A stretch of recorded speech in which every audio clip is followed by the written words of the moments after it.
అందరికీ నమస్కారం. ఈరోజు మనం మహాభారతం వనపర్వం 5వ భాగంలోకి అడుగుపెడుతున్నాం. అయితే 4 భాగంలో అష్టావక్రుడు నదిలోకి దిగినంతనే అతని వంకరలన్నీ తొలగి అతడు సాధారణ వ్యక్తికి వలె మారెను. అప్పటి నుండి ఆ నది పేరు సమంగా అయ్యెను. అతని స్పర్శతో నది కూడా పవిత్రమయ్యెను. లోమస ఋషి పాండవులను అక్కడ స్నానమాచరించమని కోరెను. వారు స్నానమాచరిస్తుండగా అతడు ఇంకను ఇట్లు తెలిపెను.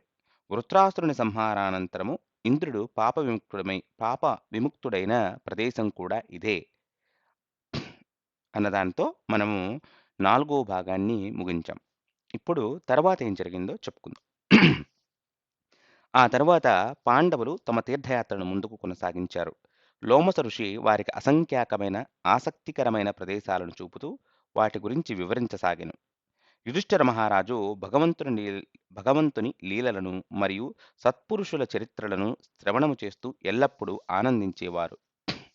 అనేకానేక ప్రాంతాలను దర్శించిన పిమ్మట అనేకానేక ప్రాంతాలను దర్శించిన పిమ్మట పాండవులు హిమాలయ ప్రాంతములో యక్షులకు, రాక్షసులకు, గంధర్వులకు మరియు కింపురుషులకు నివాస స్థలమైన కుబేర ప్రాంతమును సమీపించిరి. ఆ సమయంలో లోమస ఋషి యుధిష్ఠిర మహారాజును ఇట్లు హెచ్చరించెను. ఇక్కడ త్రికరణ శుద్ధిగా ఉండవలను. ఎందుకనగా మనం పయనించే ప్రాంతము సాధారణ మానవ మాత్రులకు సాధ్యపడవు. వారి సమూహము కైలాస పర్వత దిక్కుకు పయనిస్తూ గంగ ఉద్గత స్థానమును చేరెను. గంగ 7 పాయలుగా ప్రవహిస్తుండెను. యుధిష్ఠిర మహారాజు లోమస ఋషి హెచ్చరికను మనస్సులో ఉంచుకుని భీమునితో ఇలా పలికెను. సోదరా, నీవు ఎంతో జాగ్రత్తగా ఆకలి దప్పులను నియంత్రించవలను. లేనిచో నీవు గంగ ఉద్గమ స్థానములో సహదేవుడు, ద్రౌపది, బ్రాహ్మణులు, సారథి, పాచకులు, సేవకులతో కూడి నా కొరకు వేచి ఉండుట ఉత్తమము. నేను నకులుడు మరియు లోమస ఋషితో కలిసి స్వల్ప ఆహారంతో కఠిన నియమాలతో ముందుకు వెళ్ళెదము. ఏమైనను భీముడు ఇట్లు సమాధానమిచ్చెను. యుధిష్ఠిరా, నేను నీ పట్ల సమర్పితుడను. ఈ పర్వతముపై అనేక మంది రాక్షసులు సంచరిస్తుండుట చేత నీ రక్షణ కొరకు నేను తప్పనిసరిగా నీ వెంట ఉండెదను. అంతేకాకుండా అర్జునుని చూడవచ్చుననే ఆశతో ఉంటిమి కనుక నేనిక్కడ వేచి ఉండను. మనము కాలినడకన వెళ్లాల్సి వచ్చినా అది పెద్ద సమస్య కాదు. ఎందుకనగా కవలలు నకుల సహదేవులు మరియు ద్రౌపది అలసినప్పుడు నేను వారిని ఎత్తుకుని ముందుకు సాగగలను. యుధిష్ఠిర మహారాజు భీముని పలుకులకు సంతసించి తమ వెంట వచ్చుటకు అంగీకరించెను. లోమస ఋషి ఇట్లు పలికెను. రాజా, మనమిప్పుడు గంధమాదన పర్వత స్థావరములో ఉంటిమి. తపోశక్తి చేత మాత్రమే దీనిని అధిరోహించుట సాధ్యపడును. లోమస ఋషి పాండవులతో సంభాషిస్తుండగా పులిందుల రాజు సుబాహు వారిని కలుసుకొనుటకు వచ్చెను. పాండవులు తన దేశ సరిహద్దులను చేరుకొనిరి అను విషయము నెరిగి అతడు స్వయంగా విచ్చేసి వారి పట్ల తన గౌరవ మర్యాదలను ప్రకటించెను. కేవలం అతని ఆతిథ్యము అంగీకరించుట కొరకు పాండవులు సుబాహుతో కొన్ని రోజులు గడిపిరి. ఇంద్రసేనుని ఆధ్వర్యములో సేవకులందరినీ అక్కడే విడిచి పాండవులు అర్జునుని చూడగలమనే ఆశతో బయలుదేరిరి. మార్గమధ్యమున అనేకసార్లు వారు అర్జునునితో విడిపోయినందుకు తమ దుఃఖము పదే పదే వ్యక్తపరిచిరి. తమ రాజ్యమును తిరిగి పొందుటకు అర్జునుడు మాత్రమే ఏకైక ఆశ్రయమని వారు భావించిరి. కౌరవులు, శకుని మరియు కర్ణుడు తమకు చేసిన అవమానాలను మరియు మోసపూరితముగా తమ రాజ్యమును తమకు కాకుండా చేసిన వైనమును పదే పదే తలుచుకున్నట్టుతో వారి గుండెలు బరువెక్కెను. ఒక సందర్భంలో యుధిష్ఠిర మహారాజు ఆసక్తికరముగా మనందరికీ అర్జునుడే ఆధారమని వ్యాఖ్యానించెను.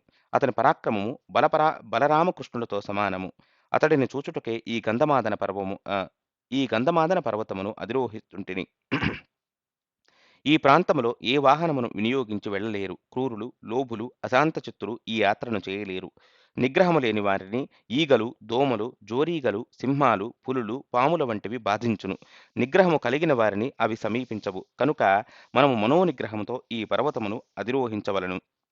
లోమస ఋషి ఇట్లు పలికెను. మనము త్వరలోనే మందర పర్వతమును చేరబోతుంటిమి. అది అలకానంద నదీ తీరములో కలదు. అలకానంద బద్రీ క్షేత్రము నుండి వెలువడుతుండెను. దేవర్షిగణాలు దీని జలమును సేవిస్తుందురు. ఇక్కడ భృగువు, అంగీరుడు వంటి మునీశ్వరులు చక్కటి స్వరముతో సామగానమును చేస్తుందురు. గంగాద్వారంలో శివుడు ఈ జలముని తన జటలలో బంధించెను. మీరందరూ దీనికి నమస్కరించుకొనుము. యాత్రా సమూహము వెండికొండల అగుపించే ప్రాంతములు చేరినప్పుడు లోమస ఋషి ఇట్లు వివరించెను. ఈ కొండ నిజమునకు నరకాసురుని ఎముకల రాశి. ఇంద్రుని ప్రయోజనము కొరకు చాలా కాలం క్రితము నరకాసురుని విష్ణు భగవానుడు సంహరించెను.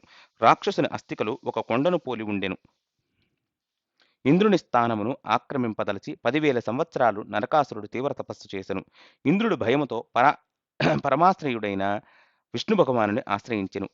అహైతుకమైన కృపతో భగవానుడు ఇంద్రుని పట్ల ప్రీతితో అతని ఎదుట ప్రత్యక్షమై రాక్షసుడిని వధించెను. తమ ఆయుధాలను మాత్రమే వెంట తీసుకుని పయనిస్తూ పాండవులు కిన్నెరలకు, అప్సరసలకు, సిద్ధులకు మరియు గంధర్వులకు నివాస ప్రదేశమైన అనేక పర్వత శ్రేణులను, అసంఖ్యాక సరస్సులను, నదులను మరియు అడవులను దాటిరి. తరువాత వారు గంధమాదన పర్వత సమీప ప్రదేశములో ప్రవేశించగానే ధూళి మరియు ఆకులు ఎగరసాగెను. అన్ని దిక్కులకు వ్యాపింపజేస్తూ ఒక తీవ్ర వాయువు చెలరేగెను. అంధకారము కమ్ముకొని ఏమీ చూడలేక పాండవులు ఒకరి నుండి మరొకరు విడిపోయిరి. విశాలమైన వృక్షాలు విరిగి నేల కొరిగెను. ప్రతి ఒక్కరూ విశ్వప్రళయము సంభవింపబోనున్నట్లుగా ఆశ్చర్యముకు గురైరి. అంధకారంలో తడబడుతూ పాండవులు వివిధ దిక్కులకు చెల్లాచెదురైపోయిరి. భీముడు మరియు ద్రౌపది ఒక పెద్ద విశాల వృక్షమును చేరుకునగా యుధిష్ఠిరుడు మరియు దౌమ్యుడు దట్టమైన అడవిలోకి ప్రవేశించిరి. యాగాగ్నిని తీసుకువెడుతూ సహదేవుడు ఒక పెద్ద రాతి బండ వెనుక దాగెను. నకులుడు, లోమసుడు మరియు ఇతర బ్రాహ్మణులు వృక్షము క్రింద నిలుచుండిరి. ప్రచండ వాయువు శాంతింపగా ధూళి స్థిరపడెను. ఉరుములు మెరుపులతో కుండపోత వర్షం ఒక్కసారిగా ఆరంభమై ఆ ప్రదేశమంతటిని బురద నీటితో నింపివేసెను. కొంత సమయమునకు వర్షము నిలుచుటతో పాండవులందరూ తిరిగి ఒకచోట చేరుకున్నారు. పాండవులు తమ ప్రయాణమును కొనసాగిస్తూ గంధమాదన పర్వతం మార్గంలో సుమారు 2 మైళ్ళ దూరం వెళ్ళగానే అలసటతో ద్రౌపది నేలకూలెను. నకులుడు వెంటనే ఆమెకు మద్దతుగా నిలిచెను. అందరూ ద్రౌపది చుట్టూ గుమికూడగా యుధిష్ఠిరుడు ఆమెను తన ఒడిలోకి తీసుకుని తన మూలముగా ఆమె ఇంతగా కష్టపడుతుందని విచారింపసాగెను.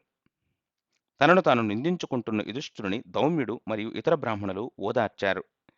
తరువాత ఉన్నతమైన పర్వతముల వైపుకు చూస్తూ యుధిష్ఠిర మహారాజు వాటిని తామెలా దాటగలమని ఆశ్చర్యపోయెను. అందుకు భీముడు సమాధానమిస్తూ తాను గాని తన రాక్షసపుత్రుడు గాని వారిని మోసుకు వెళ్ళగలమని తెలిపెను. స్మరించినంతనే ఘటోత్కచుడు చేతులను జోడించి పాండవుల ఎదుట నిల్చుండెను. యుధిష్ఠిర మహారాజు ద్రౌపదిని మోసుకు వెళ్ళవలసినదిగా ఘటోత్కచుని కోరెను. ఘటోత్కచుడు తాను వందలాది ఇతర రాక్షసులను రప్పించదనని, అలా బ్రాహ్మణులతో సహా అందరినీ ఒకేసారి తీసుకెళ్లవచ్చునని సూచించెను. అందుకు యుధిష్ఠిరుడు అంగీకరించెను. అలా రాక్షసులందరూ ప్రతి ఒక్కరిని వెడుతుండిరి. లోమస ఋషి మాత్రం తన స్వయం శక్తితో సిద్ధుల మార్గములో పయనించెను. ఆకాశగమనం ద్వారా పాండవులు వెంటనే కింపురుషులకు, కిన్నెరులకు, గంధర్వులకు, ఉత్తరకురులకు మరియు ఋషులతో సహా అనేక క్రూర మృగాలకు అలా ఆలవాలమైన అనేక పర్వత శ్రేణులను దాటారు. ఉన్నతమైన కైలాస పర్వతము, దానికి దగ్గరలో అనేక ఋషిమునులకు నివాసమైన నరనారాయణ ఆశ్రమమును కనిపించెను. పాండవులు పవిత్రులై బదరికాశ్రమంలో ఋషులను సమీపింపగా వారిని వారు చక్కగా స్వాగతించిరి. తమతో వచ్చిన వేలాది బ్రాహ్మణులతో కలిసి పాండవులు నరనారాయణ ఆశ్రమంలో ఉంటూ అర్జునుడు ఏ సమయంలోనైనా తిరిగి రావచ్చుని ఆశింపసాగిరి. పగలు పాండవులు ద్రౌపదితో కలిసి అందమైన అరణ్యములో సంచరిస్తూ గడిపేవారు. అది అనేక దివ్య సరస్సులు, కమలాలు మరియు కస్తూరి పుష్పములతో నిండి ఉండెను. వృక్షాలు వాటి ఫలాల బరువుతో కొమ్మలు భూమి వరకు వంగి ఉండెను. ఆకాశగంగ స్ఫటికముకు వలె స్పష్టమైన తన చల్లటి నీటిని ప్రవహింపచేస్తూ ఉంది. అలా ఆ ప్రాంతమంతటిని చూచేవారి హృదయాలకు ఆనందమును, మనస్సుకు ఉల్లాసమును కలుగజేస్తూ మిక్కిలి ఆహ్లాదకరముగా ఉండెను. పాండవులు నరనారాయణ ఆశ్రమంలోని 6వ రోజున ఈశాన్య దిక్కు నుండి వీచిన వాయువుల చేత దేదీప్యమానమైన దివ్య పరిమళము కలిగిన సహస్రదళ పద్మము ద్రౌపది కూర్చున్న ప్రదేశమునకు ఎగిరి వచ్చి పడిపోయెను. గొప్ప ఆనందముతో ద్రౌపది ఆ పద్మమును చేతిలోకి తీసుకుని భీముని సమీపించి ఇట్లు పలికెను. నేను దీనిని యుధిష్ఠిరునికి ఇచ్చెదను. ఇటువంటి పద్మాలను ఇంకొన్నింటిని మీరు తీసుకురావాలని నా కోరిక. వాటితో కామ్యక వనములోని మన కుటీరమును అలంకరించుకోవచ్చును. ద్రౌపది ఆ పద్మమును యుధిష్ఠిరునికి అర్పించెను. భీముడు తన ప్రియపత్ని కోరికను తీర్చదలచి వాటిని తెచ్చుట కొరకై వెంటనే బయలుదేరెను. ఆ వాయువు తెచ్చిన దిశగా మరికొన్ని పద్మాల కొరకు వెంటనే బయలుదేరెను. చేతిలో విల్లంబులతో భీముడు నిర్భయముగా గంధమాదన పర్వతమును అధిరోహింపసాగెను. అతడు అడవిలో సంచరించు మదగజముకు వలె అగుపించెను. భీముడు తన దృష్టిని పద్మాలతో నిండిన పర్వత శిఖరాలపై నిలిపి నడుస్తుండగా దివ్య పద్మాల సుగంధ వాయువుతో అతని అలసట తీరిపోయెను. భీముడు తన చేతులతో పొదలను మరియు లతలను ప్రక్కకు నెడుతూ అనాలోచితముగా ముందుకు కొనసాగెను. భయముతో జింకలు నోట్లో గడ్డిని కరుచుకుని అతని వైపుకు చూస్తుండెను. ద్రౌపది కోరికను నెరవేర్చు ఉత్సాహముతో గల భీముడు వీలైనంత వేగముగా తిరిగి వెళ్లి తన అగ్రజును చేరవలెనని తన మార్గములో అడ్డు వచ్చిన అనేక వృక్షాలను కూల్చి క్రూరమృగాలను నలిపివేయసాగెను. దానితో అడవి ఏనుగుల గుంపు భయముతో పారిపోయెను. భీముడు బిగ్గరగా గర్జింపగా సింహాలు గుహల నుండి బయటకు వచ్చెను. కొన్ని ఏనుగులు మరియు సింహాలు ఆగ్రహముతో భీముని వైపునకు పరిగెత్తెను. అవి తమ సహచరుల ప్రోత్సాహముతో అట్లు దూసుకెళ్లినను భయముతో ఏకకాలములో అవి మలమూత్రాలను విసర్జించెను. చేతులతో చరుస్తూ కొన్ని జంతువులను హతమార్చి తరువాత ఒక ఏనుగును తీసుకుని మరో దానిని చంపెను. అల్ప జంతువులు భయముతో పారిపోగా పక్షులు ఆకాశములోకి ఎగిరిపోయెను. వాటి అరుపులు భీముని గర్జనతో కలిసి సుదూర ప్రాంతములోని జంతువుల భయముకు కారణమయ్యెను. అనేక ఏనుగులను మరియు సింహాలను హతమార్చి తన మార్గముకు అడ్డు వచ్చిన వృక్షాలను కూల్చుతూ భీముడు ముందుకు కొనసాగెను. అప్పుడు అతనికి కొన్ని నీటి పక్షులు తడిరెక్కలతో పైకెగురుట కనిపించుటతో ఆ దిక్కుకు వెళ్ళెను. అతడు సువర్ణమయమైన అరటి వృక్షాల నడుమ తామర పుష్పాలతో నిండిన ఒక దివ్యమైన కొలనును వెంటనే చేరుకొనెను. భీముడు కొలనులో దూకి కొంతసేపు మదగజములా క్రీడించెను. నీటి నుండి బయటకు వచ్చి తన శక్తి మేరకు బిగ్గరగా శంఖానాదము చేసెను. ఆ శంఖధ్వని అతని గర్జనలు భుజములను చరచిన ధ్వనితో కలిసి న వాటి ప్రతిధ్వని స్వర్గలోకాలను చేరెను. సింహాలు స్పందిస్తూ గర్జింపగా ఏనుగులు ఆ గర్జనలను విని భయముతో రోదించెను. తరువాత ద్రౌపది కోరిన విశిష్టమైన సహస్రదళ పద్మాలను కొరకై భీముడు పర్వతమును అధిరోహింపసాగెను. ఆ వనములో మహావీరుడు హనుమంతుడు నివసిస్తుండెను. తన సోదరుడు భీముడు ఈ మార్గమున స్వర్గము చేరుట మంచిది కాదని భావించెను. అట్లు చేసినచో శపింపబడవచ్చునని భావిస్తూ అతడిని రక్షింపదలచి హనుమంతుడు ఒక ఇరుకైన మార్గములో అడ్డముగా పడుకొనెను. నిద్రమత్తులో ఉన్నట్లుగా పడుకున్న హనుమంతుడు ఆవులిస్తూ తన వాలమును నేలకేసి కొట్టసాగెను. ఆ కారణముగా ఏర్పడిన ధ్వని కొండ గుహలలో ప్రతిధ్వనించుటతో పర్వత శిఖరాలు విరిగి పడసాగెను. దీనినంతటినీ వీక్షిస్తూ ఆ ధ్వనిని వినిన భీముని రోమాలు నిక్కబొడుచుకునెను. అతడు వీటినన్నింటికీ కారణమేమిటని అటూ ఇటూ చూస్తూ నడక కొనసాగిస్తూ హనుమంతుని సమీపించెను. హనుమంతుని శరీరము గొప్ప తేజస్సుతో ప్రకాశిస్తుండెను. భీముడు ఏమాత్రము భయపడక బిగ్గరగా గర్జిస్తూ హనుమంతుని చేరెను. వానర వీరుడు హనుమంతుడు సగము తెరిచిన కళ్లతో నిర్లక్ష్యముగా భీముని వైపునకు చూచెను. మృదువైన స్వరముతో హనుమంతుడు ఇట్లు పలికెను. అస్వస్థత చేత ఇక్కడ నేను ప్రశాంతముగా నిద్రిస్తుంటిని. నీవు నన్నెందుకు మేల్కొల్పితివి? నీవు ధర్మాధర్మ విచక్షణ తెలిసిన మానవుడవు కదా? వన్యప్రాణుల పట్ల దయచూపకుండా నీవు అనవసరముగా అనేక జంతువులను ఎందుకు హతమార్చితివి? ఈ మార్గములో ఇంకను ముందుకు వెళ్ళవద్దని నేను హెచ్చరిస్తుంటిని. ఈ ప్రాంతంలో కఠిన తపస్సు చేసిన వారు మాత్రమే పయనించగలరు. ఈ ప్రదేశాలు దేవతల కొరకు ఉద్దేశింపబడినవి, మానవులకు కాదు. ఇక్కడ కొద్దిసేపు విశ్రాంతి తీసుకుని సేద తీరిన పిమ్మట నీవు ఎక్కడి నుండి వచ్చితివో అక్కడకు తిరిగి వెళ్ళుము. భీముడు తనను తాను పరిచయం చేసుకుని హనుమంతుని పరిచయం అడిగెను. హనుమంతుడు బదులిస్తూ నేను వానరుడను. నేను నీకు ఇంకనూ ముందుకు వెళ్ళుటకు అనుమతించను. ఎందుకనగా అది నీ వినాశనమునకు దారితీయను అనెను. భీమునికి అతని పలుకులు రుచింపలేదు. అతడు ఇలా భయపెట్టెను. వానరమా, నన్ను వెళ్ళనీయుము. లేనిచో అందుకు పరిణామాలను ఎదుర్కోవలసి ఉండును. హనుమంతుడు ఇట్లు పలికెను. నేను గొప్ప అస్వస్థుడను. నీకిష్టమైనతో నన్ను దాటి వెళ్ళుము.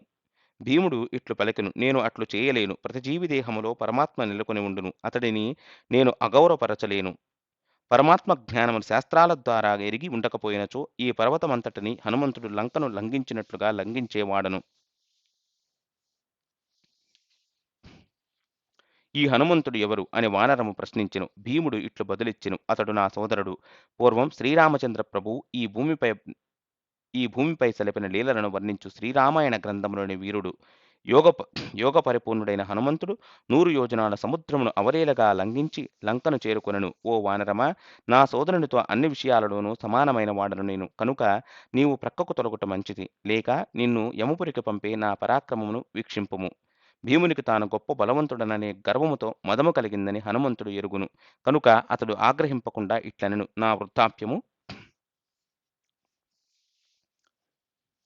నా వృద్ధాప్యం పట్ల దయచూపవలను. కదలుటకు కూడా ఓపిక లేదు. దయచేసి ఈ వాలమును ప్రక్కకు జరుపుము. వెళ్ళుటకు దారి ఏర్పడును.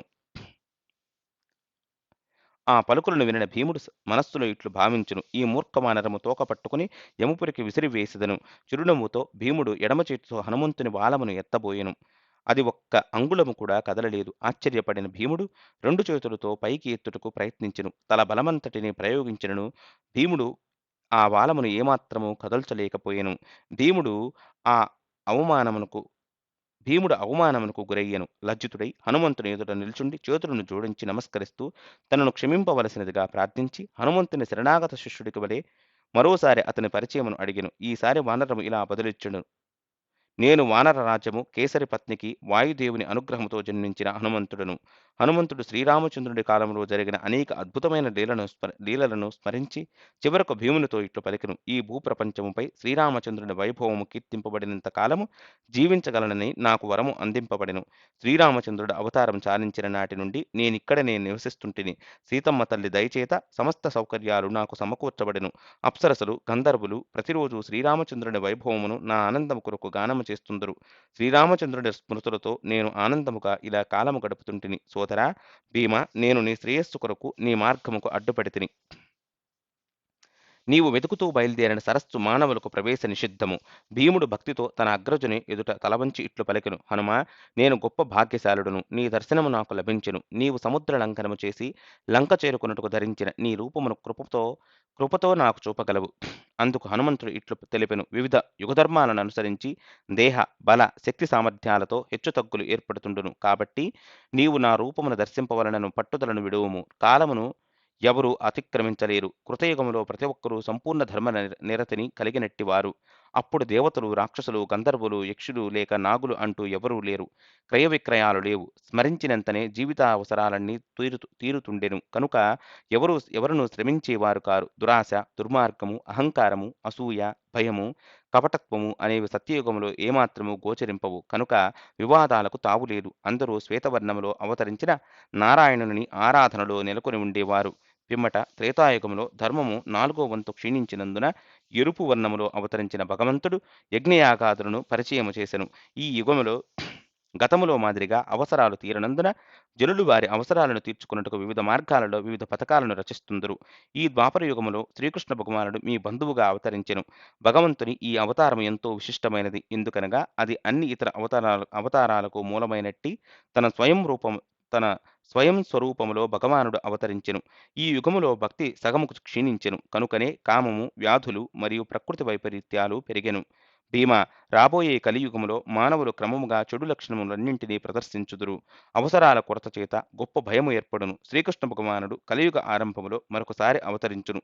ఏమైనను అతడు తన స్వయం స్వరూపమును మరుగుపరిచి తన భక్తుని రూపమున అవతరించును. సువర్ణవర్ణములో అపార సౌందర్యముతో ప్రకటమై స్వయంగా భక్తియుక్త సేవా మార్గము మరియు భగవన్నామ సంకీర్తన ఉద్యమమును ఆరంభించును.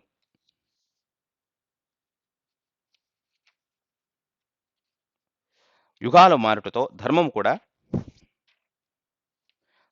కూడా మారుతుండును.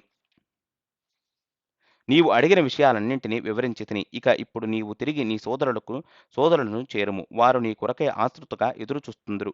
ఏమైనను భీముడు ఇట్లు భీష్మించెను: హనుమ, నీ విశాల విశ్వరూపమును దర్శింపకుండా నేను తృప్తిగా వెనుదిరగలేను.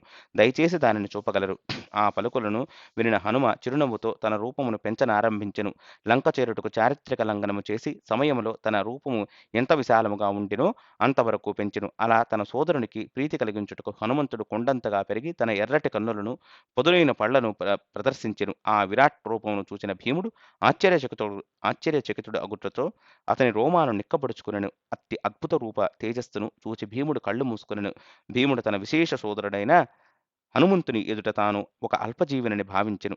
హనుమంతుడు నవ్వుతూ భీమునితో: నిజమునకు నేను నా శరీరమును నాకిష్టమైనట్లుగా విస్తరింపగలను.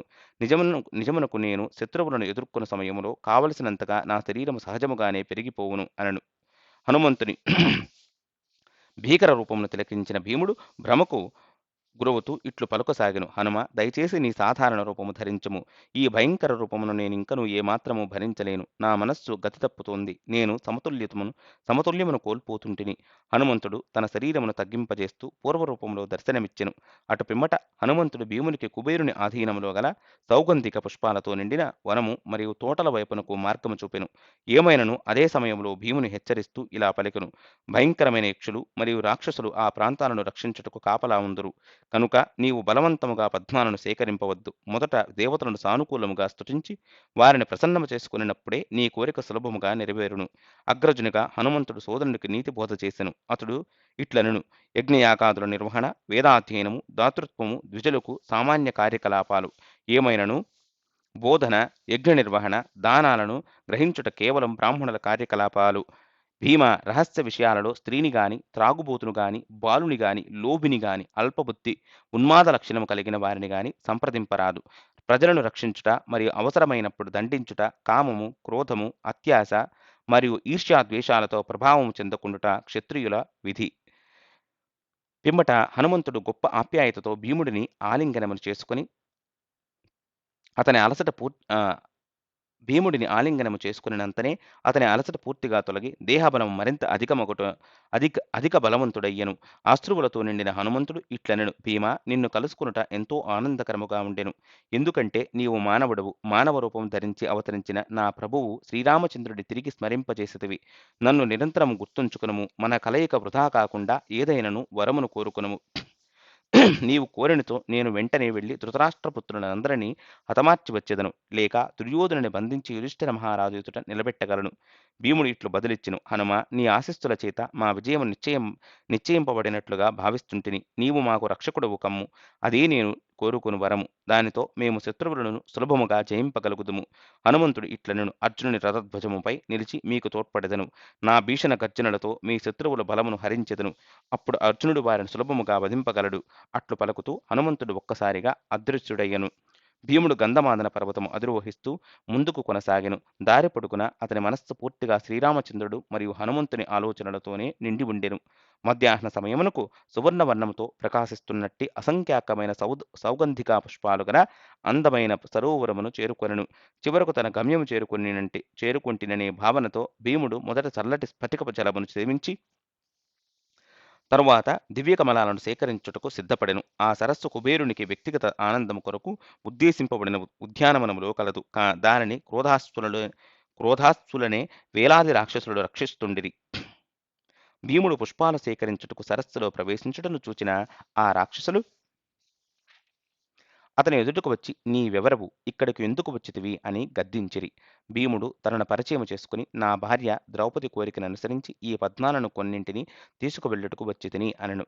ఏమైనను రాక్షసులు ఇట్లు వివరించిరి. ఒక్క పద్మము పొందదలచినను మొదట అందుకు నీవు కుబేరుని అనుమతిని పొందవలసి ఉండును. నీకే కాదు, దేవతలు మరియు గొప్ప ఋషులకు కూడా ఈ నియమము వర్తించును. మా ఆదేశమును నిర్లక్ష్యపరిచినచో నీవు విధ్వంసమునకు గురి అవుదువు అని హెచ్చరిస్తుంటిమి. అప్పుడు భీముడు ఇలా బదులిచ్చెను. ఇక్కడ కుబేరుడు అగుపించుటలేనందున అతని అనుమతి ప్రశ్న ఎట్లు తలెత్తును? నిజమునకు ఒకవేళ కుబేరుడు ఇక్కడే ఉన్నప్పటికీ నేను అట్లు చేయను. ఎందుకనగా క్షత్రియుల నియమానుసారము వారు ఎవరి నుండి అనుమతిని అర్థింపరు. అంతేకాకుండా ఈ సరస్సు ప్రకృతికి చెందినది, ఎవరో ఒక ప్రత్యేక వ్యక్తికి కాదు. కనుక ఇది జీవులందరికీ సమానముగా చెందును. అట్లు పలుకుతూ భీముడు సరస్సులోకి దూకెను. అతని నిర్లక్ష్యమును అవమానముగా భావించిన రాక్షసులు క్రోధముతో అతడిని పట్టుకున్నట్టుకు ఆయుధాలతో పరిగెత్తిరి. అది గమనించిన భీముడు వెంటనే నీటి నుండి బయటకు వచ్చి వారిని ఎదుర్కొనుటకు తన గదను తీసుకునెను. క్రోధాశ్వులు ఆగ్రహముతో అతడిని చుట్టుముట్టగా భీముడు భీకరముగా గర్జిస్తూ వారి తలలను అవయవాలను తెగగొట్టెను. భీముడు అల్పమైన పరాక్రమంతో వధింపబడడు కనుక అతడు స్వల్ప వ్యవధిలోనే వందలాది రాక్షసులను వధించెను. భయముతో మిగతా వారు పారిపోయిరి. భీముడు తిరిగి మరొకసారి సరస్సులోకి దూకెను. అమృతమయమైన ఆ నీటిని త్రాగిన పిమ్మట అతని శక్తి పునరుజ్జీవితమయ్యెను. ఇక్కడ భీముడు సౌగంధిక పుష్పాలను త్రుంచునప్పుడు పారిపోయిన క్రోధాశ్వను కుబేరుని సమీపించి విషయమును తెలియజేసిరి. కుబేరుడు ఒక చిరునవ్వు నవ్వి ఇలా పలికెను. విచారింపవద్దు. భీముడు అతనికి కావలసిన పుష్పాలను తీసుకువెళ్ళనిమ్ము. మీరు ఇక్కడకు రాకమునుపే అతడి రాకను నేను ఎరుగుదును. క్రోధాశ్వులు తమ క్రోధమును త్యజించి సౌగంధిక సరస్సుకు తిరిగి వెళ్ళిరి. భీముడు గంధమాదన పర్వతము అధిరోహిస్తూ వెళ్ళిన పిమ్మట మెరుపులతో కూడిన తీవ్ర వాయువులు వీచి ఆకాశము నుండి ఉల్కలు పడుట ఆరంభమయ్యెను. తీవ్ర వాయువు రేపిన ధూళితో అన్ని దిక్కులలో అంధకారము ఏర్పడి పక్షులు కీచురు గొంతుతో రోదింపసాగెను. యుధిష్ఠిర మహారాజు తన సోదరులతో ఇలా పలికెను: యుద్ధమునకు సిద్ధము కమ్ము. ఈ శకునములన్నీ యుద్ధమును సూచిస్తుండెను. ఆ తరువాత భీముడు లేకుండుటను గమనించిన యుధిష్ఠిర మహారాజు అతడిని గూర్చి విచారించెను. అప్పుడు ద్రౌపది భీముడు సౌగంధిక పుష్పాల కొరకు వెళ్ళిన వైనమును వివరించెను. యుధిష్ఠిర మహారాజు ఘటోత్కచుడిని ఇట్లు ఆజ్ఞాపించెను: భీముడు వెళ్ళిన దిక్కుకు మనమంతయు కలిసి వెంటనే బయలుదేరవలను. ద్రౌపదిని నీవు మరియు నీ సహచర రాక్షసులు బ్రాహ్మణులను మోసుకు వెళ్ళగలరు. దానితో అతడు ఏ అపరాధము చేయకమునుపే మనము అక్కడకు చేరుకోవలను. పాండవులు, లోమస ఋషి మరియు బ్రాహ్మణులు రాక్షసుల వీపులపై కూర్చుని గంధమాదన పర్వతమును అధిరోహించసాగిరి. వారు సౌగంధిక సరోవరమును చేరి అక్కడ భీముని మరియు హతులైన క్రోధాశ్వులు మరియు అనేక రాక్షసులు చెల్లాచెదురుగా పడి ఉండుటను చూచెను. యుధిష్ఠిర మహారాజు వెంటనే వెళ్లి భీముని ఆలింగనము చేసుకుని ఇలా పలికెను: భీమ, నీవు చేసినదేమిటి? నీవు మరెన్నడూను ఇలా దురుసుగా ప్రవర్తింపరాదు. ఇది దేవతల పట్ల అపరాధము కావచ్చును. అటు పిమ్మట ప్రతి ఒక్కరూ దివ్యమైన ఆ సౌగంధిక పుష్పాలను తీసుకుని ఆ సరోవరములో ఆనందముగా క్రీడింపసాగిరి. ఆ సమయములో కుబేరుని వద్దకు వెళ్లిన వనరక్షకులు తిరిగి వచ్చి వినయముగా లోమస ఋషి, యుధిష్ఠిర మహారాజు మరియు ఇతరులకు నమస్కరించిరి. పిమ్మట పాండవులు కొంతకాలము సౌగంధిక సరస్సు వద్దనే నివసిస్తూ అర్జునుని రాక కొరకు ఆతృతగా వేచి చూస్తుండిరి. ఒకరోజు యుధిష్ఠిర మహారాజు సోదరులతో తాము దర్శించిన యాత్రా ప్రదేశాల గురించి చర్చిస్తూ భీమునితో ఇలా పలికెను: ఏదో విధముగా కుబేర నగరమును దర్శించు అవకాశం మనకు లభింపగలదని నేను భావిస్తుంటిని. అంతలోనే ఆకాశవాణి ఇలా ప్రకటించెను: రాజా, ఈ మార్గము చాలా కఠినమైనది. ఇప్పుడు నీవు కుబేర నగరము వైపునకు ముందుకు వెళ్లకుండా ఈ పర్వతమును దిగి నరనారాయణ ఆశ్రమమును తిరిగి చేరుకుని అక్కడ నుండి మీరు వృషపర్వుని ఆశ్రమమును చేరుకునుము. ఆ తరువాత అరిష్టసేనలో నివసింపగలరు. అక్కడ నుండి ముందుకు వెడితే మీకు కుబేర నగరం అగుపించును. అటుపిమ్మట పరిమళభరితమైన మందవాయువులు వీచి ఆకాశము నుండి పుష్పవృష్టి కురిసెను. ఆకాశవాణిని విని అందరూ ఆశ్చర్యపోయిరి. ధౌమ్యుని ప్రోద్బలముతో పాండవులు బదరికాశ్రమం వైపునకు తిరిగి పయనమైనారు. బదరికాశ్రమంలో నివసించినప్పుడు హఠాత్తుగా ఒకరోజు జటాసుర అనబడే రాక్షసుడు యుధిష్ఠిరుని, నకులుని, సహదేవుని మరియు ద్రౌపదిని అపహరించెను. ఈ రాక్షసుడు బ్రాహ్మణ రూపంలో పాండవులను అనుసరిస్తూ వారి అస్త్రాలను అపహరించి ద్రౌపదిని అనుభవించు అవకాశం కొరకు ఎదురుచూస్తుండెను. ఆ సమయంలో భీముడు వేటకు వెళ్ళెను. ఘటోత్కచుడు మరియు ఇతర రాక్షసులు అడవిలో సంచారమునకు వెళ్ళిరి.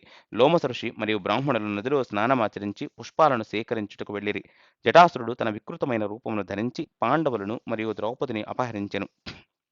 సహదేవుడు తప్పించుకుని తన కత్తిని అందుకుంటూ భీముని కొరకు రోధించెను. యుధిష్ఠిర మహారాజు రాక్షసునికి నీతి బోధనలను చేయుటకు ప్రయత్నిస్తూ ఇలా పలికెను: నైతిక సూత్రాలను అనుసరించి స్నేహితులను, ఆశ్రయమిచ్చు వారిని, నమ్మిన వారిని ఎన్నడూను హింసింపరాదు. కనుక ఇలా మోసపూరితముగా కాకుండా నీవు ధర్మబద్ధముగా మాతో యుద్ధము చేసి ఉండవలను. విజయము సాధిస్తే నీవు సులభముగా ద్రౌపదిని సాధింపగలిగేవాడవు. అట్లు పలికి యుధిష్ఠిర మహారాజు తన యోగశక్తితో బరువు పెంచసాగెను. దానితో జటాసురుడు ముందుకు కొనసాగలేకపోయెను. సహదేవుడు తనతో యుద్ధము చేయమని ఆ రాక్షసునికి సవాలు విసిరెను. అప్పుడే చేతిలో గదతో భీముడు అక్కడ ప్రకటమయ్యెను. భీముడు ఇలా ప్రకటించెను: నీవు మా అస్త్రాల వైపునకు ఆశగా చూస్తుండుటను గమనించిన నేను ఇదివరకే నీవు రాక్షసుడవని ఎరుగుదును. నీవు బ్రాహ్మణ రూపంలో మా అతిథిగా మాకు ఎట్టి అపకారము చేయనందున నేను వధింపలేదు. కాని ఇప్పుడు నీ తుదిశ్వాసకు సమయం ఆసన్నమైనది. జటాసురుడు బెదురుతూ ముగ్గురు బందీలను క్రిందకు దింపి యుద్ధమునకు సిద్ధపడెను.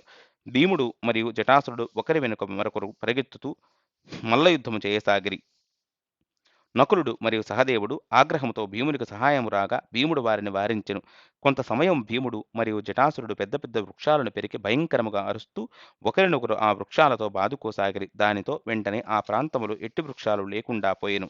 అప్పుడు బండరాలను విసురుకొని యుద్ధము చేసిరి. అవి కూడా కనుమరుగైన పిమ్మట ముష్టిఘాతాలతో యుద్ధము జరిపిరి. సుదీర్ఘమైన ఆ ద్వంద్వ పోరాటం పిమ్మట భీముడు జటాసురుని మెడపై తీవ్రముగా బాధెను. జటాసురుడు కళ్ళు తిరిగి వెనుకకు పడెను. దానిని అవకాశముగా తీసుకుని భీముడు రెండు చేతులతో జటాసురుని పైకెత్తి బలముగా నెలకేసి కొట్టి అతని అవయవాలను విరిచెను. ఆ పైన తన మోచేతితో అతని తలను బ్రద్దలు చేసెను. ఆ యుద్ధమును చూచుటకు అక్కడ గుమికూడిన బ్రాహ్మణులందరూ భీముడిని తన ఆనందభరితమైన హర్షధ్వానాలతో అభినందించారు. అటు పిమ్మట అనగా అర్జునుడు వెళ్ళిన 4 సంవత్సరాల పిమ్మట ఒకరోజు యుధిష్ఠిర మహారాజు సోదరులందరినీ పిలిచెను. వారితో బద్రికాశ్రమము నుండి శ్వేతపర్వతము విడదామనెను. ఎందుకంటెను 5వ సంవత్సరం ముగిసిన పిమ్మట అర్జునుడు అక్కడి నుండి క్రిందకు వచ్చునని ఎరిగిన పాండవులు బ్రాహ్మణుల నుండి అనుమతి పొంది బయలుదేరిరి. కొంతసేపు కాలినడకన మరికొంతసేపు రాక్షసుల వీపులపై కూర్చుని పయనించిరి. చివరకు 17 రోజుల ప్రయాణం అనంతరం వారు వృషపర్వుని ఆశ్రమమును చేరుకొనిరి. కొంతసేపు విశ్రాంతి తీసుకుని పిమ్మట యుధిష్ఠిర మహారాజు మరియు అతని సోదరులు వృషపర్వుని సమీపించిరి. వృషపర్వుడు కూడా వారిని తన సొంత పుత్రులకు వలె ఆహ్వానించెను. అతని ఆతిథ్యములో పాండవులు 7 రోజుల పాటు అక్కడనే ఉండిరి. తమ ప్రయోజనమునకు తమ ప్రయాణమునకు ముందు పాండవులు బ్రాహ్మణులను అందరినీ మరియు అదనపు సామగ్రిని వృషపర్వునికి అప్పగించి వెళ్ళిరి.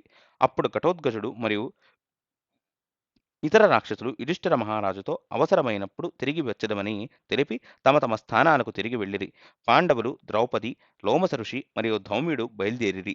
4 రోజుల తర్వాత పర్వత శ్రేణులలో నడిచి శ్వేతపర్వతమును చేరుకొనిరి. ఆశ్చర్యకరముగా అంతగా నడిచిన పిమ్మట కూడా పాండవులు మరియు ద్రౌపది ఏమాత్రము అలసటకు గురి కాలేదు. శ్వేతపర్వత స్థావరము నుండి అద్భుతమైన గంధమాదన పర్వతము కనిపింపసాగెను. పరిసరపు అడవుల్లో అసంఖ్యాకమైన పక్షులు, వృక్షాలు, పుష్పభరితమైన అనేక రకాల పక్షులకు అలవాలమై ఉండుటను పాండవులు చూచారు.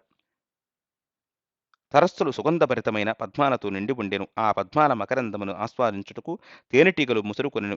వనములోని ఈ అందముల వలన విద్యాధరులు, సిద్ధులు, కిన్నెరులు మరియు ఇతర దేవతలు అక్కడకు చేరుకొనిరి. అడవి మార్గంలో నడుస్తూ యుధిష్ఠిర మహారాజు వివిధ రకాల వృక్షాలు మరియు పుష్పాల గురించి ద్రౌపదికి వివరిస్తూ ఆనందించెను. వనసోయగాలను చూస్తూ అలసట లేకుండా పాండవులు అరిష్టసేనుని ఆశ్రమమును చేరుకొనిరి. పాండవులు ఆశ్రమంలో ప్రవేశించి కఠిన తపస్సుతో శుష్కించి ఎముకల గూడుకు వలె అగుపిస్తున్నట్టు ఋషిని చూచిరి. తన యోగదృష్టితో పాండవుల రాకను ముందుగానే గ్రహించిన అరిష్టసేనుడు వారిని గొప్ప ఆదరముతో ఆహ్వానించెను. వారు సుఖాసీనుడైన పిమ్మట ఋషి ఇట్లు విచారించెను. రాజా, ముఖ్యముగా నీ తల్లిదండ్రులు మరియు బ్రాహ్మణుల పట్ల నీ విధులనన్నింటినీ సక్రమముగా నిర్వహిస్తుంటివని భావిస్తుంటిని. యుధిష్ఠిరుడు సమాధానమిస్తూ, ఋషివర్య, నా శక్త్యానుసారము నేను ధర్మముగా నడుచుకున్నట్టుకు ప్రయత్నిస్తుంటిని అనెను. అరిష్టసేనుడు కైలాస పర్వతమును చూపుతూ ఇట్లు హెచ్చరించెను. ఇక్కడి నుండి ఇంకను ముందుకు వెళ్ళుట సాధ్యపడదు. ఎందుకనగా ముందున్న ప్రాంతములన్నీ దేవతల ఆనంద విహారము కొరకు ఉద్దేశింపబడినవి. ఎవరైనను నిబంధనలను అతిక్రమించినతో వారిని రాక్షసులు సంహరించెదరు. ఆ పర్వత శ్రేణులు కుబేరునికి చెందినవి. అతడు ప్రతి సాయంత్రం అప్సరసలతో కూడి ఆనందించుటకు అక్కడకు వెళ్ళును. యుధిష్ఠిర, అర్జునుడు తిరిగి వచ్చేంత వరకు ఇక్కడే నివసించము. స్వర్గ ప్రదేశాలలోకి సాహసింపరాదు. పాండవుల అరిష్టసేనుని పలుకులను గౌరవించి అక్కడే హిమవనములోని పలు ప్రాంతాలలో అతనితో కలిసి నివసించసాగిరి. అక్కడ పాండవులు లోమస ఋషి ప్రవచనాలను వింటూ 5వ సంవత్సరమును పూర్తిగా గడిపిరి. పాండవుల అరిష్టసేనునితో కలిసి కొన్ని మాసాలు గడిపిన పిమ్మట ఒకరోజు గరుడు దగ్గరలోని ఒక సరస్సుకు వచ్చి పెద్ద నాగమును తన్నుకుపోయెను. గరుడిని రెక్కలు కొట్టుకున్నటు చేత ఏర్పడిన గాలి బలముగా వీచుటతో పర్వతము కంపించెను. అనేక పొడుగాటి వృక్షాలు నేలకూలెను. ఈ పూరితమైన సంఘటనతో పాండవులు ఆశ్చర్యముకు గురైరి. అట్లు అనేక వింతలు అక్కడ ఆశ్రమంలో నివసిస్తూ చూచిరి.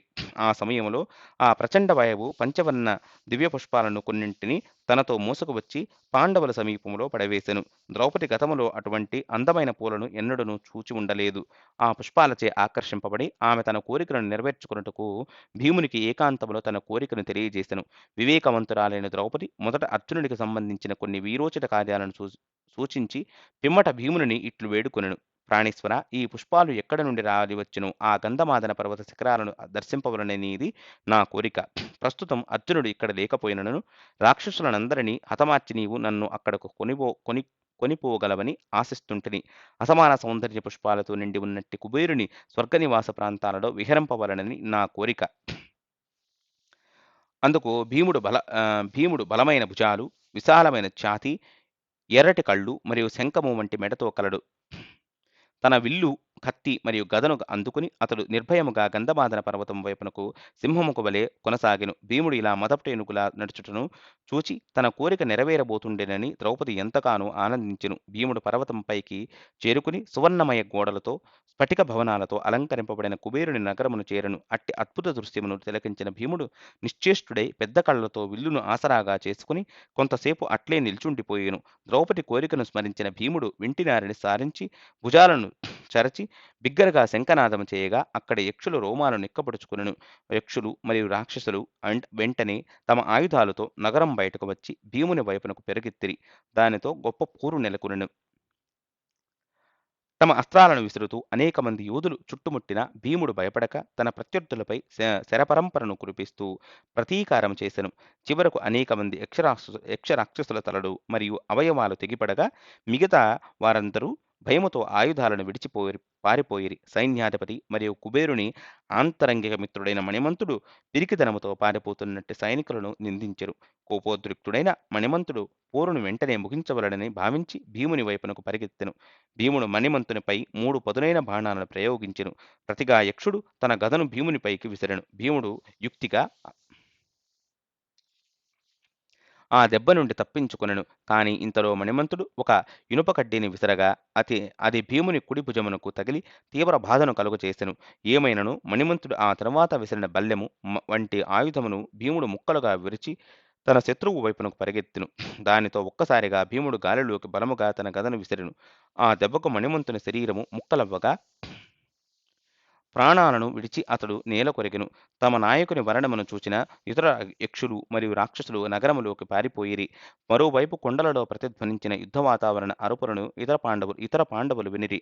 భీముడు అక్కడ లేకపోవటను గమనించిన వారు వెంటనే ఆందోళన చెందిరి. ద్రౌపది రక్షణ బాధ్యతను అరిష్టసేనునికి అప్పగించి తమ ఆయుధాలను అందుకుని వారు గంధమాదన పర్వతం అధిరోహింపసాగిరి.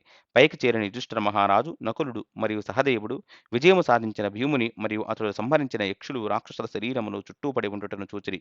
గొప్ప ఉపశమనముతో పాండవులు వారి వీర సోదరుని ఆలింగనము చేసుకున్నట్టుకు పరిగెత్తిరి. వారందరూ ఒక్కచోట చేరినప్పుడు యుధిష్ఠిర మహారాజు భీముని మందలిస్తూ మరోసారి ఇలా దురుసుగా ప్రవర్తింపరాదు. ఈ నీ కార్యము ఖచ్చితముగా దేవతలకు అసంతృప్తిని కలుగుచేయును అనెను. భీముడు తన అగ్రజుని పలుకులను గురించి ఆలోచిస్తుండగానే మిగతా యక్షులు మరియు రాక్షసులు తమ యజమానిని చేరుకొనిరి. గొప్ప ఆవేదనతో రోదిస్తూ ఒక మానవుడు తమ భూభాగంలోకి ప్రవేశించి మణిమంతునితో సహా అనేక మంది గొప్ప వీరులను వధించిన వైనమును ఎంతో ఆవేదనగా వివరించిరి. తన స్నేహితుని మరణవార్తను వినిన కుబేరుని కన్నులు ఆగ్రహముతో ఎర్రబడెను. భీముడు రెండోసారి నిబంధనలను అతిక్రమించుటను కుబేరుడు క్షమింపలేకపోయెను. అతడు వెంటనే తన రథము అధిరోహించి యుద్ధముకు బయలుదేరెను. 1000 మంది భారీ యక్షులు అనుసరించగా తమ పుష్పక విమానములో ఎగురుతూ వెడుతున్న కుబేరుని చూచి అనేక మంది గంధర్వులు స్తుతించిరి. కుబేరుడు మరియు అతని అనుచరులు వెంటనే పరిసర పర్వత శిఖరాలపై దిగిరి. పాండవులను చూచిన కుబేరుడు వారు దేవతల తరపున చేయబోయే కార్యమును స్మరించి తన ఆగ్రహమును త్యజించెను.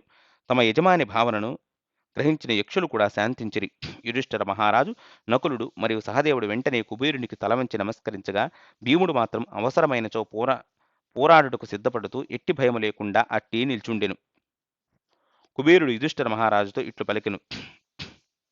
రాజా, మీ సోదరునిపై ఆగ్రహించవద్దు. అతని చేష్టలకు విచారింపవద్దు. ఈ యక్షుల మరియు రాక్షసుల వినాశము పూర్వనిశ్చితము. భీముని పాత్ర కేవలం యాదృచ్ఛికము. మీకిష్టమైనచో మీరు మరియు మీ సోదరుడు కొంతకాలం ఇక్కడ నివసించి ఈ స్వర్గ పరిసరాలను ఆనందిస్తూ గడపవచ్చును. భీమునితో కుబేరుడు ఇట్లు పలికెను. వాయునందన, ద్రౌపదిని సంతృప్తిపరచుటకు నీవు నా అధికారమును త్రోసిపుచ్చుటను నేను తప్పుపట్టను. ఎందుకనగా నీవు ఈ చర్యతో నన్ను అగస్త్యుని ఘోర శాపము నుండి విముక్తుని చేసితివి. యుధిష్ఠిర మహారాజు శాప వివరాలను విచారింపగా కుబేరుడు ఆ సంఘటనను ఇట్లు వివరించెను.